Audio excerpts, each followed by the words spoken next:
Olá! Está começando mais uma videoaula do município de Mangueirinha. Disciplina de Matemática. Bom dia a todos, é com alegria, com imenso prazer de estar aqui e repassar um pouquinho do conhecimento do professor Gilmar para os nossos aluninhos da rede municipal de ensino. Tanto os alunos do turno da manhã, um bom dia, para os alunos da tarde também o meu bom dia e o meu um pedido, né? Tenham mais um pouquinho de paciência, né? Que a gente tem a esperança que não demore assim um tempo ainda tão grande para a gente retornar à escola. Eu sei que a saudade é muito grande, tanto de vocês quanto do professor, mas hoje nós estamos iniciando uma nova maneira de ensinar, é mais um canal para a gente chegar até vocês e a gente poder manter esse vínculo da escola, alunos e pais. Na verdade eu chamo um triplé, né? Ou se eu fosse fazer um desenho rapidinho no quadro, né? Eu gostaria só de colocar aqui, tá? Mais ou menos, o professor vai desenhar uma figura, tá?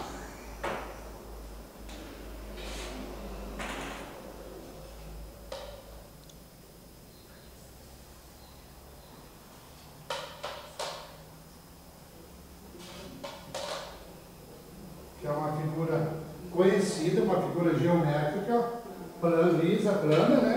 Que é o que nós chamamos de triângulo. Dentro desse aqui nós chamamos de triplé da escola. Quer dizer, nós vamos colocar na base, tá?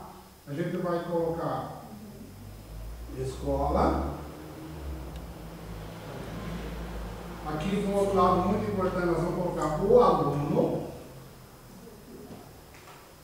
E aqui nós vamos escrever, né, os pais.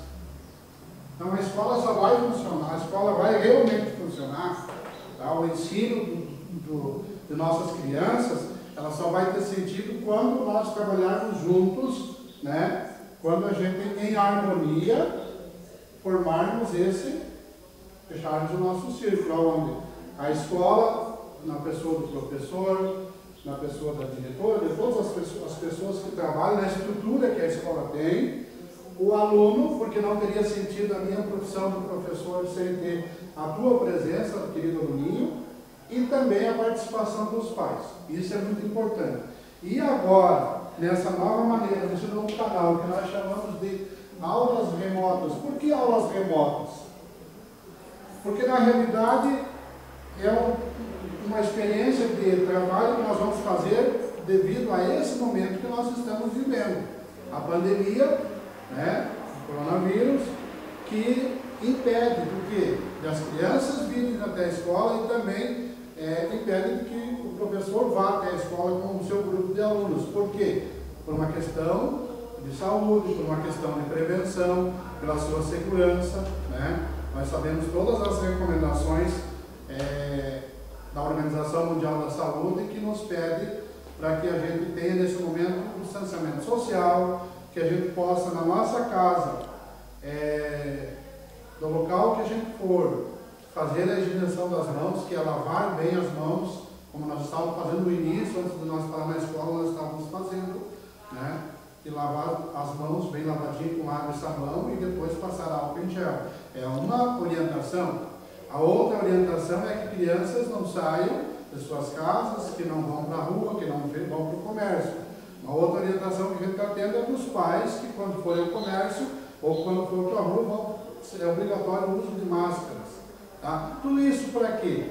Para a gente poder se manter sadio, manter longe desse vírus, né? E poder o mais breve possível que ele passe e que possa voltar e matar a saudade na escola. Então, por isso que elas são aulas remotas. Né? Assim que passar esse momento, a gente volta para os bancos escolares, a gente volta para a sala de aula, né? E aí elas ficarão o quê? Pelos um recurso que o professor vai ter a mais, certo? Tá? O que o professor Gilmar está fazendo hoje aqui? Hoje, eu vou passar assim, então, pequenas orientações, que é importante nesse sentido, tá? Que vocês vão atender ao professor e vão receber uma rápida orientação do conteúdo, do material que eu vou falar, e depois, no determinado momento, cada professor da sua turma vai, via online, via esse canal, vai receber as dificuldades que vocês têm lá na casa para desenvolver tal exercício, vai orientar, tá? E vai também algo importante, por isso que o professor Gilmar colocou aqui, que é muito importante isso aqui. Quando vocês estavam em sala de aula, agora um recadinho para os pais.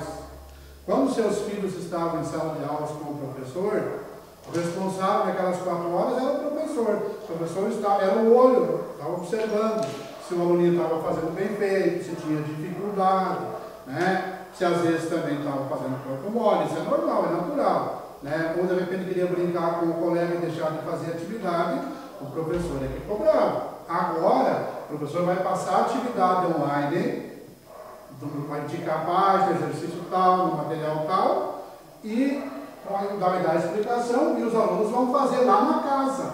Mas quem que vai acompanhar lá o professor não vai poder ir casa por casa. Vai ser você, papai, você, mamãe, que vai estar de olho, que vai estipular um momento para ele fazer a atividade. Por que eu falo isso?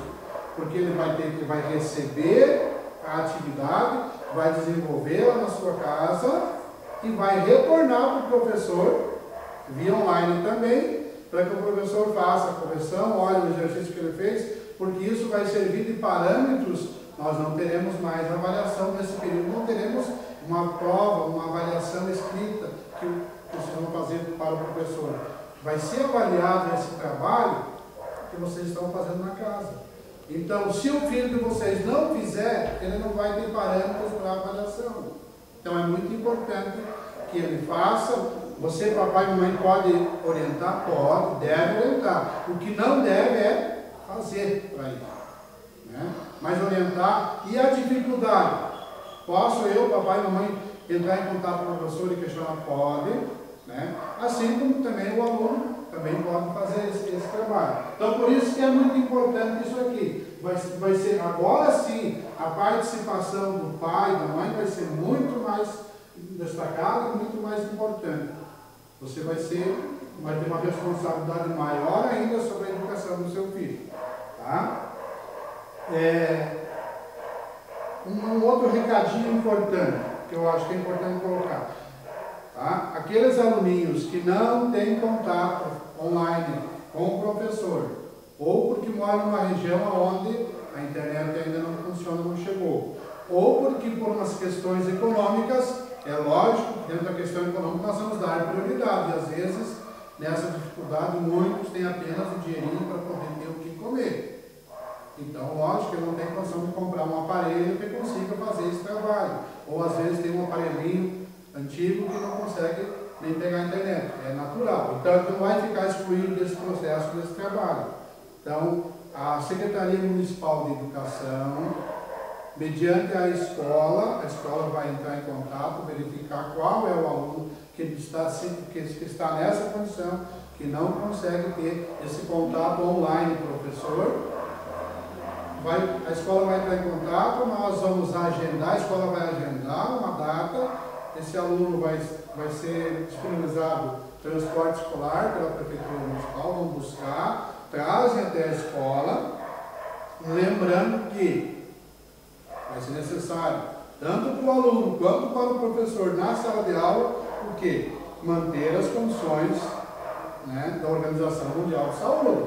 Quer dizer, vamos higienizar as mãos, vamos usar o álcool gel, vamos usar máscaras, vamos manter a distância de 1,5 metro, 2, né? Para quê? Para que eu não coloque o aluno em risco, né? E nem o professor também se coloque em risco. Né? Então, para a gente evitar. Tá? É uma recomendação que a gente tem que seguir. Mas ele não vai ficar sem ter oportunidade de ter o quê? O conteúdo para desenvolver e sanar suas dificuldades. Tá? Qual o material básico que a gente vai usar? Para o 4º ano e para todos os anos, nós vamos usar o material básico, esse material que nós temos aqui, que é a apostila que cada aluno tem. Né? Tem alguns professores que com certeza vão optar por dar uma atividade complementar, vai usar o livro que eles têm, o livro didático, tá? E então fica claro assim, eu lembro, deixar um recado importante agora, tá? De repente tem um aluninho que não foi para casa e não levou a apostila, e a apostila está na escola. Então vai até a escola, fica atento ao recadinho, que dia que a escola vai estar funcionando normal, tá? E vai até a escola e busca esse material, tá? Porque com esse material que nós vamos trabalhar, tá? Serão dadas atividades complementares, vai ficar a critério de cada professor. De repente vai passar uma atividade de reforço em Xerox e vai avisar aos pais para ir até a escola buscar. Os pais levam para casa, a criança desenvolve a atividade, aí vai ser marcado um dia para retornar essa atividade para a escola. Aí o professor vai receber essa atividade e vai fazer a correção, vai ver as dificuldades, né? E vai usar esse material também como parâmetro para a avaliação, porque nós temos que dar uma norma, né? Nós temos que cumprir com essa norma. Em relação a esse material aqui, eu fiz uma exposição do quadro, mais ou menos, do que nós vamos trabalhar nessas aulas, né? Então, quarto ano de toda a rede municipal, o material básico está aqui, a apostila do aluno. Dentro dessa apostila nós vamos trabalhar números até a unidade de milhar. Esse é o primeiro item, o primeiro conteúdo da apostila, tá? E dentro desse conteúdo, aí os conteúdos básicos são números até a unidade de milhar, é o conteúdo número 1, é o que está aqui no quadro. Dentro desse conteúdo, ele foi dividido em 4 pequenos itens, tá? Números e mais números, que vai da página 13 até a página 25, é o que nós vamos trabalhar hoje, na aula de hoje, tá? Na próxima aula, o professor vai trabalhar compondo e decompondo, uma outra aula comparação de quantidade, e o último item, as 4 operações. Lembrando que alguns professores da rede municipal, ou acredito que a maioria, já trabalharam esse conteúdo aqui, tá? Eu, por exemplo, lá nas minhas 2 turmas do 5º ano, que também tem esse material, já trabalhei o conteúdo. Então, o que a gente não vai ser na realidade desse primeiro conteúdo? Ele vai ser apenas o quê? Uma revisão. Acredito que não haverá dificuldade. Talvez os conteúdos que ainda não foram desenvolvidos poderão ter alguma dificuldade, tá?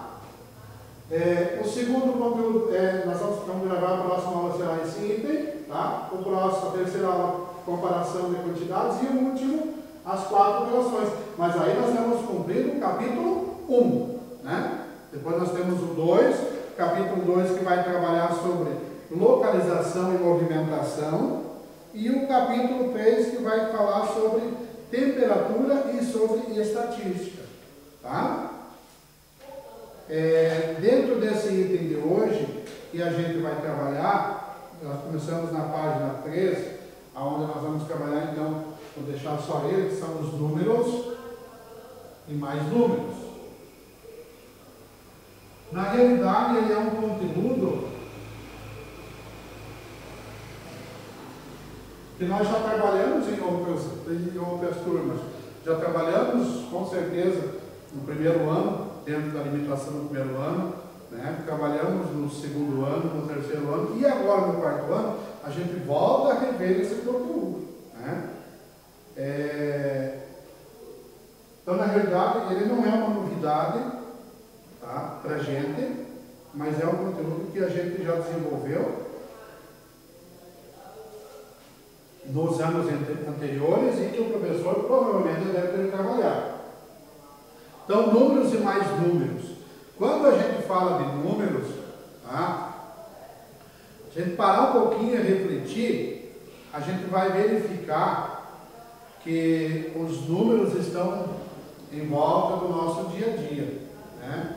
Desde o momento em que nós somos gerados até o momento que a gente termina o nosso ciclo de vida. Então, ele faz parte, a matemática faz parte da nossa vida, ela está em torno do nosso despertar, do nosso banho, do nosso café, da nossa aula, do nosso lanche, do nosso almoço, da nossa brincadeira, da nossa atividade escolar, da tarefa de fazer em casa, do programa de lazer com a família, do retornar do banho da tardinha, do jantar e do próprio sono. Então, a matemática está envolvendo a nossa vida no dia a dia.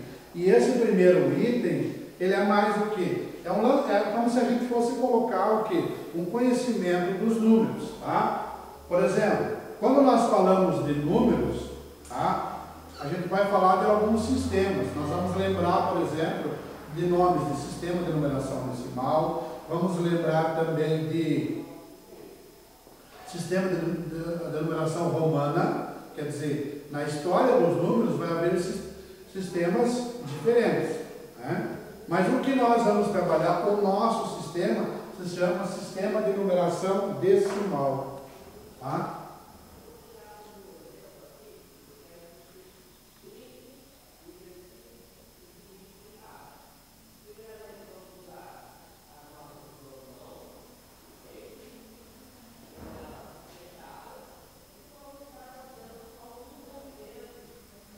O porquê desse nome? Tá? O nome praticamente ele parte daqui, porque ele tem como base, né, base 10.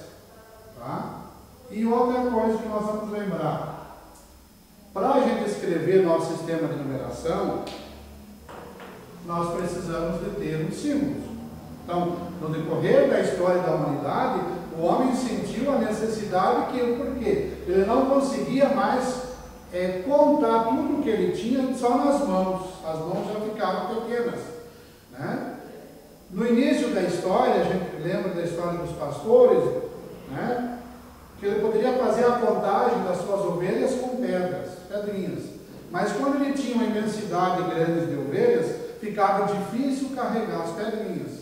Então o homem sentiu a necessidade de criar um símbolo. E dentro do sistema de numeração decimal, nós temos os símbolos que estão aqui, ó, colocados, que dá para a gente observar, onde nós temos o 0, o 1, o 2, o 3, o 4, o 5, 6, o 7, o 8 e o 9. Verifique que nós não temos o número 10. Mas se nós formos contar, nós temos 10 símbolos. Com esses 10 símbolos, nós conseguimos fazer toda a numeração que nós necessitamos, que imaginamos, tá? Ou além do que nós imaginamos. Por quê? Porque para mim formar o número 10, eu apenas mudo a ordem, né? Aonde eu coloco? Aqui usei o quê? Usei os algarismos 1 e o algarismo 0, juntando, formei o número 10, tá? Para me formar o número 11, lógico que eu vou ter que ter mais uma sequência de números, mas vou precisar apenas repetir o algarismo 1. Então, como os algarismos são 10, é mais uma justificativa do nosso sistema ser chamado decimal. Mas ele também tem um outro nome chamado algarismos indo-arábicos. Por quê?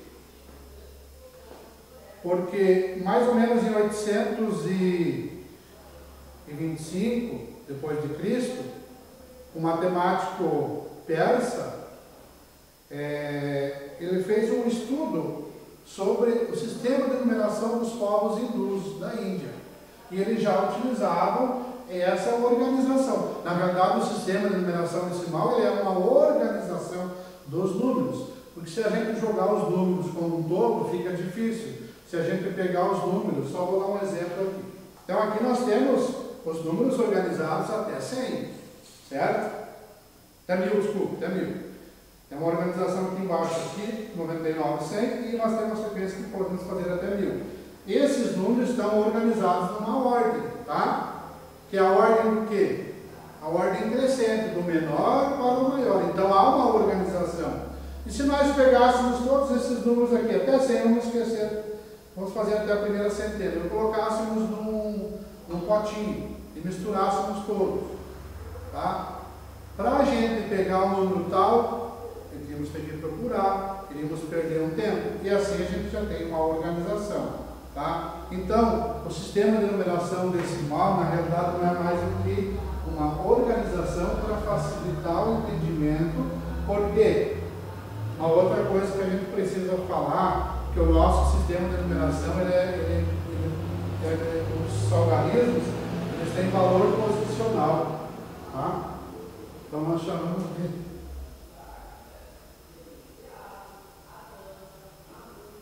é importante a gente saber, posicional. Aonde? Vamos dar um exemplo. Se eu tiver o número 19, eu vou usar o algarismo 1 e o algarismo 9.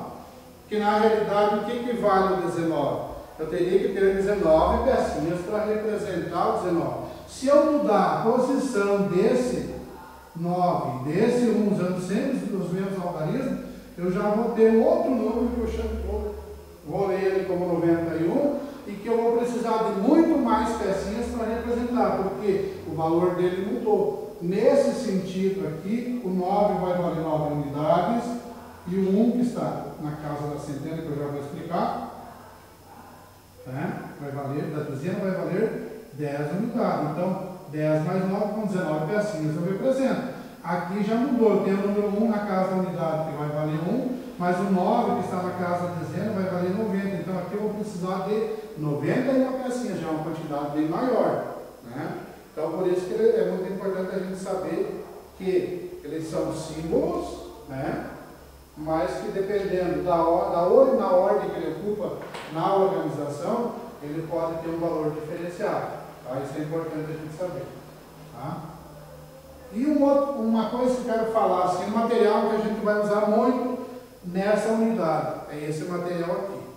Tá? O senhor está apresentando, alguns professores têm, já com certeza estão usando em sala de aula. Né? Lógico, o ideal seria que cada aluno tivesse o seu, seria o sonho, né? Mas para a gente representar, nós chamamos esse material, nós chamamos de ábaco. Tá? E que ele já vem organizado, né, o ábaco, tá? Ele já veio organizado que na casa da unidade, da dezena, da centena, na unidade de milhar, da dezena de milhar. Na realidade, esse cartaz que o professor está mostrando agora aqui, tá? Ele também é a mesma organização do ábaco. Tá? Só que ele é um pouquinho. Se eu fosse fazer um ábaco para usar com esse cartaz, eu teria que fazer ele um pouquinho maior. Tá? Mas se nós colocarmos aqui, ó, a unidade, dezena, centena, unidade de milhar, dezena de milhar. Aí eu teria que fazer um ábaco com mais centena de milhar, unidade de milhão, dezena de milhão, centena de milhão, unidade de milhão, dezena de milhão e centena de milhão. Vou explicar o porquê disso. Então, ó, é um material que vai aparecer muito, vou mostrar aqui, na apostila durante esse conteúdo. Ó. Então, os desenhos dos atos vão fazer atividade. Eles estão igual ao do professor, eles estão sem as pecinhas, tá?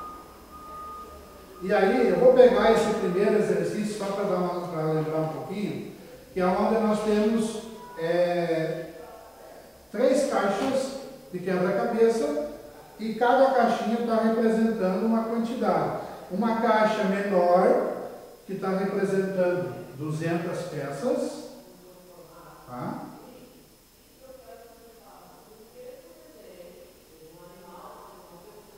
Uma caixa um pouquinho maior, com a quantidade de 500 peças.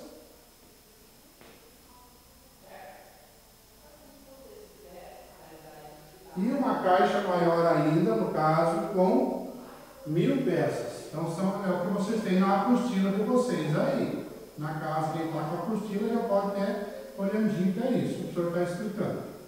Tá? Embaixo do exercício tem os 3 aros. Nós, no caso, vamos fazer um de cada vez. Então, no primeiro exercício, tá? A gente sempre vai organizar como? Voltando aqui, então, os números, eles são organizados no sistema de numeração em classes e também em ordens. Tá? Primeiro, vamos trabalhar a classe das unidades simples. Tá? A segunda classe é a classe dos milhares. A terceira classe é a classe dos milhões. E a quarta classe que nós temos nesse cartaz é a classe dos bilhões. Se nós tivéssemos uma quinta classe, seria a classe dos trilhões, depois dos quatrilhões, e assim nós íamos fazendo. Tá? Outra coisa importante saber, tá? Que a cada 3 ordens nós temos uma classe. Então, a primeira ordem é a ordem das unidades simples, tá? A segunda ordem é a ordem das dezenas, também simples. A terceira ordem é a ordem das centenas simples. A quarta ordem nós já entramos na classe dos milhares, que é a unidade e milhar. Tá? O que a gente tem que entender? Quando a gente for trabalhar no ábaco e também no material dourado, nós nunca vamos colocar 10, certo? É o do joguinho, nunca 10. Nós vamos sempre colocar 9 peças. Quando a gente tiver 10 peças, a gente vai trocar por uma pecinha da outra ordem, tá? Então, ó, é importante a gente conhecer um pouquinho o material dourado, que é esse material aqui, tá? Material dourado bem antigo, que as escolas, todas as escolas devem ter esse material, tá? E esse ano, no início do ano, a Secretaria Municipal de Educação proporcionou aos alunos da rede municipal um kit com materiais, e que dentro desse kit tem esse material dourado, tá? Que é um pouquinho menor. Eu vou explicar o porquê que ele é menor, tá? Mas ele é muito útil para a gente fazer o trabalho de composição, de decomposição, fazer a adição, a subtração, a multiplicação, a divisão, que são na realidade as 4 operações, tá? No material dourado do professor, desse antigo que eu falei, o que ele tem de diferente? Então, até coloquei, vou colocar as pecinhas à parte aqui. O que é diferente do material maior para você ganhar? Os alunos não têm esse material aqui dentro dele, não faz parte, tá? Que é, a gente chama ele de cubo grande, tá? Porque na realidade o material dourado do aluno tem cubinhos pequenos aqui, ó, normal, como o material dourado do professor também tem, tá? A única coisa é que ele foi tingido, mas é o mesmo. Então, aí no material do aluno, né, nós temos a barrinha. Que a barrinha, na realidade, o que ela é? É a reunião de 10 cubinhos pequenos, tá?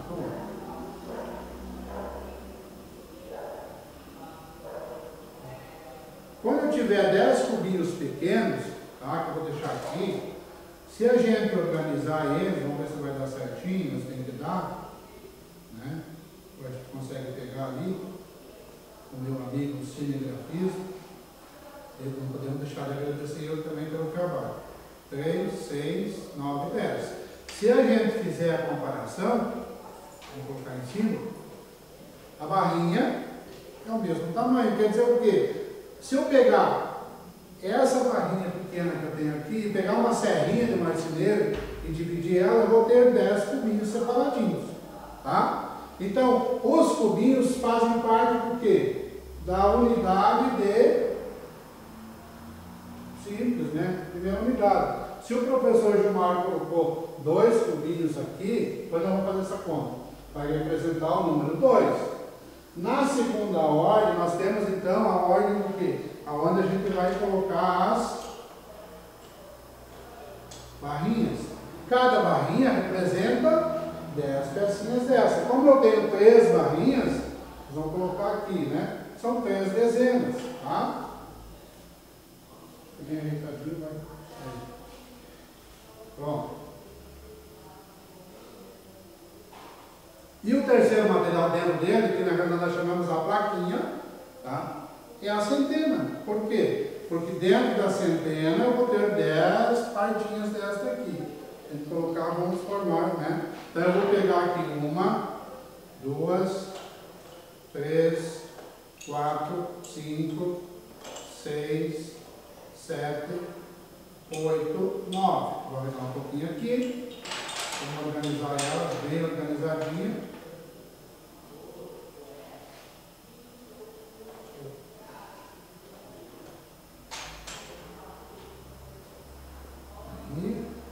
E se a gente colocar a nossa plaquinha em cima, vamos ver que dá idêntico, né?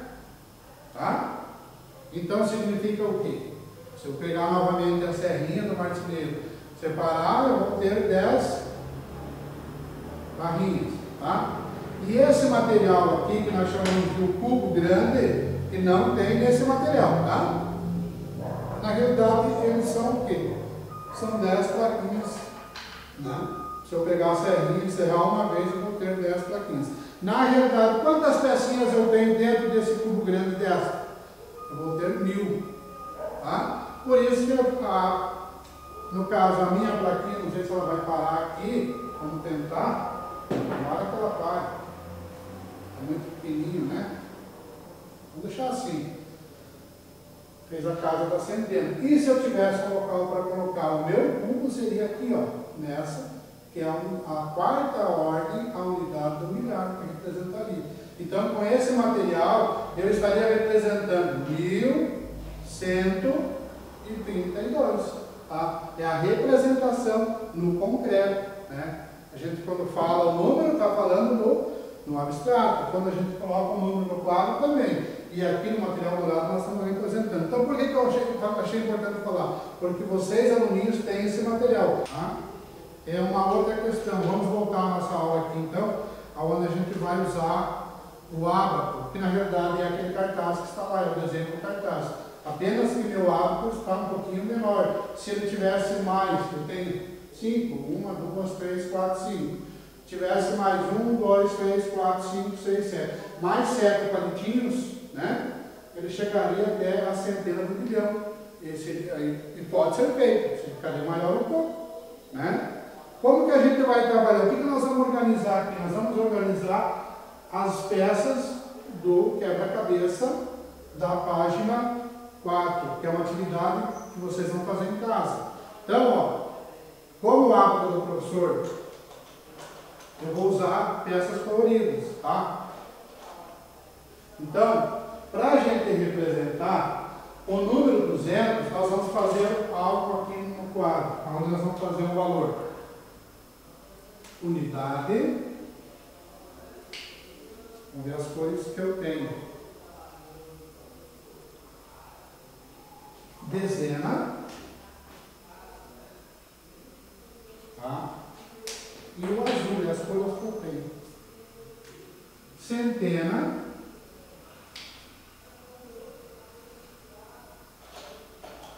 Eu vou usar essa cor, não seria amarelo, mas eu vou usar o amarelo e laranja, vou colocar milhar. Tá? E aí nós vamos organizar o nosso ábaco.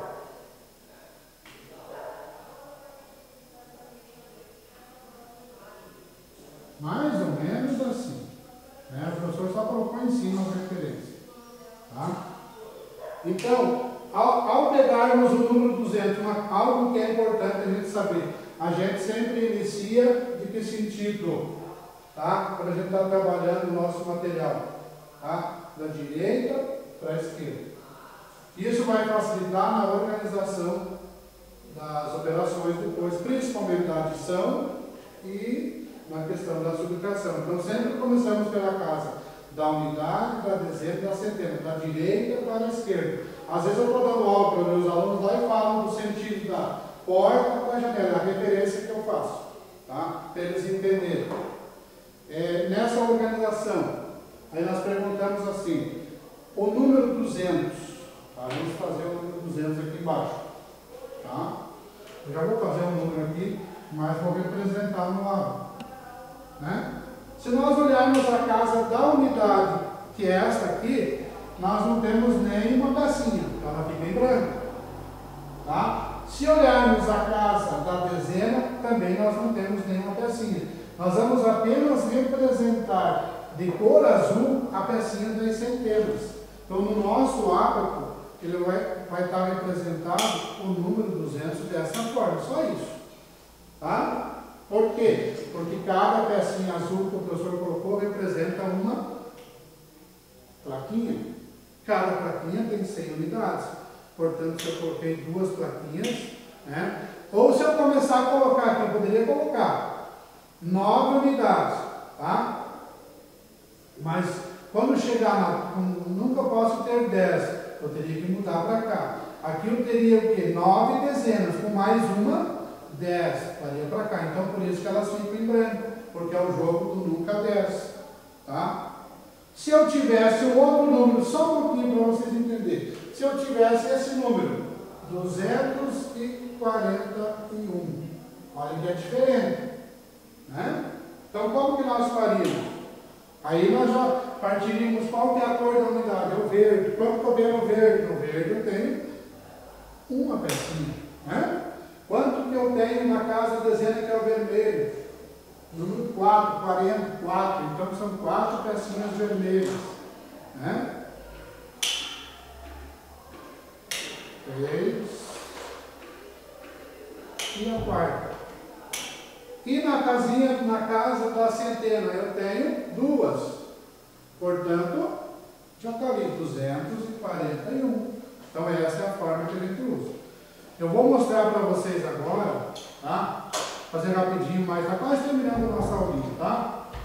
Eu vou representar então agora o número, o segundo quebra-cabeça, que ele não tem mais 200, mas ele tem 500 peças, tá? Então, na realidade, o que nós vamos fazer? Eu deveria ter deixado as duas peças do 200, né? E apenas vou acrescentar mais 300, mais 3 centenas, ou mais 3 plaquinhas. 1, 2, 3. Como que eu representaria em plaquinhas?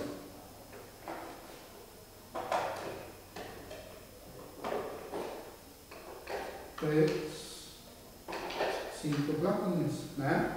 Para mim representar o número que está ali. Por quê? Porque cada plaquinha representa 100. Então 100, 200, 300, 400, 500. Essa é a representação do material dourado. Na realidade, não é nada mais do que a metade do 1000, né? É meio cubo, tá? E o último que nós temos aqui, o último quebra-cabeça, que é o dobro desse maior, que ele já vai entrar o quê? Mais um 0 e vai ter uma casa na unidade de milhar, tá? Onde eu tenho 1000 peças. Como que eu vou representar? Então a centena sai de cena e aí nós vamos usar, eu fiz a relação do amarelo, né? Do amarelo, para ele nós não tínhamos uma cor amarela, aqui está laranja. Então, nós vamos colocar na unidade de milhar, aqui está a representação do número que nós temos no quadro. Quer dizer, uma pecinha de unidade de milhar. Então, eu tenho 1000 pecinhas, está representada do alto. Esse instrumento ele vai ser usado muito durante esse capítulo. Tá? Ok, pessoal? Então, a nossa aulinha de hoje era isso. Tá? O professor Gilmar então volta a lembrar que vocês, quando receberem esse material para fazer atividade fácil, com carinho em casa, é uma maneira de a gente manter esse vínculo, é uma maneira de estudar, de a gente continuar fazendo as nossas atividades. Aos pais lembrar então do compromisso e da responsabilidade. E até a próxima aula. Um beijo no coração de cada criança. Tchau. Espero que vocês tenham gostado da videoaula e fiquem atentos para a próxima!